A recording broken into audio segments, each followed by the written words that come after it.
आज बाजार में हमारी नज़र एक स्टॉक पर गई और वो था भील। इसमें एक बहुत बड़ी गिरावट देखने को मिली और इसके तार सीधे चीन से जुड़ते दिख रहे हैं। तो चलिए आज इसी खबर की तह तक चलते हैं। तो जैसा हमने कहा, हमारी आज की पड़ताल का जो फोकस है वो है पब्लिक सेक्टर की एक बहुत बड़ी company Bharat heavy electricals limited यानी BHEL। इसी के स्टॉक में आज भारी गिरावट देखी गई। तो सवाल उठता है, ये BHEL के स्टॉक में आखिर हो क्या रहा है? अचानक से इतनी तेज गिरावट क्यों आई? निवेशक एकदम से क्यों घबरा गए? इन्हीं सवालों के जवाब हमने ढूंढने की कोशिश की।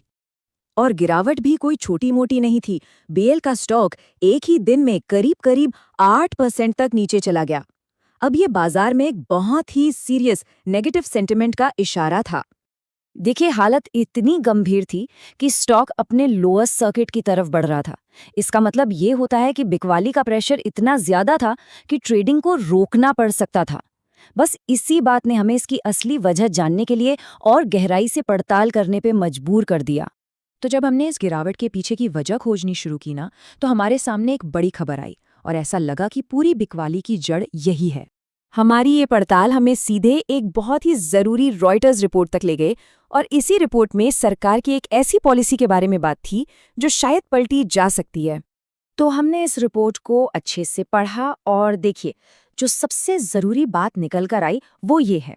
एक हाई पावर कमेटी बनी थी और उसने ये सिफारिश की है कि चीनी कंपनियों को फिर से सरकारी ठेकों के लिए बोली लगाने की इजाज़त दे दी जाए।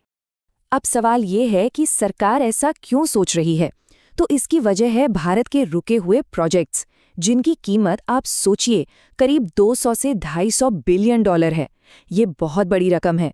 ये प्रोजेक्ट्स ज़्यादातर सप्लाई चेन की दिक्कतों की वजह से अटके हुए हैं और यहीं पर चीनी कंपनियों की एंट्री अहम हो सकती है। लेकिन ठहरिए, इस फैसले का पूरा असर समझने के लिए ये जानना ज़रूरी है कि आखिर इन चीनी कंपनियों पर ये बैन, ये पाबंदी लगाई ही क्यों गई थी। ये टाइमलाइन देखिए, इससे पूरी कहानी साफ हो जाती है। बात है 2020 की, जब गलवान घाटी में झड़प हुई। उसके बाद सरकार ने पब्लिक कॉन्ट्रैक्ट्स में चीनी कंपनियों पर पाबंदी लगा दी। अब इसका नतीजा क्या हुआ? BHEL जैसी जो हमारी घरेलू कंपनियां थीं, उन्हें एक तरह से एक प्रोटेक्टेड मार्केट मिल गया, कंपटीशन कम हो गया और आज खबर आ रही है कि ये प्रोटेक्शन खत्म हो सकता है।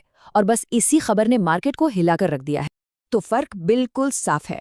एक तरफ वो माहौल था जहां विदेशी कंपटीशन कम था और BHEL जैसी कंपनियों को फायदा था, और दूसरी तरफ अब ये नया माहौल बन सकता है जहां चीन से तगड़ा कंपटीशन मिलेगा, प्राइसिंग का प्रेशर होगा और मुनाफे पर भी असर पड़ेगा।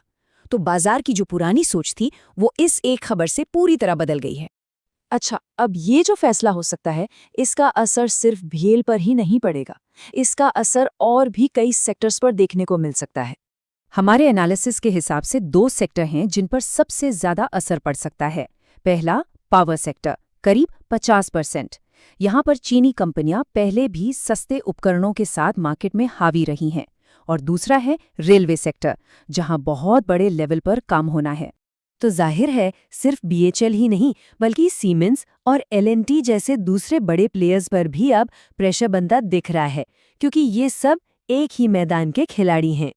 तो अब जो सबसे बड़ा सवाल है, जो पूरी तस्वीर को समझने के लिए ज़रूरी है, वो ये कि सरकार आखिर किस दुविधा में है, उसे किन 2 चीज़ों के बीच एक संतुलन बनाना है। ये टेबल इस पूरे कन्फ्लिक्ट को बहुत अच्छे से समझाता है। देखिए, एक तरफ है प्राथमिकता A, यानी रुके हुए प्रोजेक्ट्स को जल्दी से जल्दी पूरा करना। इसके लिए चीनी टेक्नोलॉजी और सप्लाई चेन मददगार हो सकती है। और दूसरी तरफ है प्राथमिकता B, यानी हमारे अपने घरेलू उद्योग को बचाना। BHEL जैसी कंपनियों को चीन के तगड़े कंपटीशन से बचाना, ताकि उनके मार्जिन पर दबाव न पड़े। और यहीं पर हम आपको इस एक बड़े सवाल के साथ छोड़कर जा रहे हैं। क्या देश के रुके हुए प्रोजेक्ट्स को रफ्तार देने की कीमत हमारे घरेलू उद्योगों को चुकानी पड़ेगी? ये एक ऐसा बड़ा स्ट्रैटेजिक फैसला है जिसके परिणाम आने वाले कई सालों तक देखने को मिलेंगे।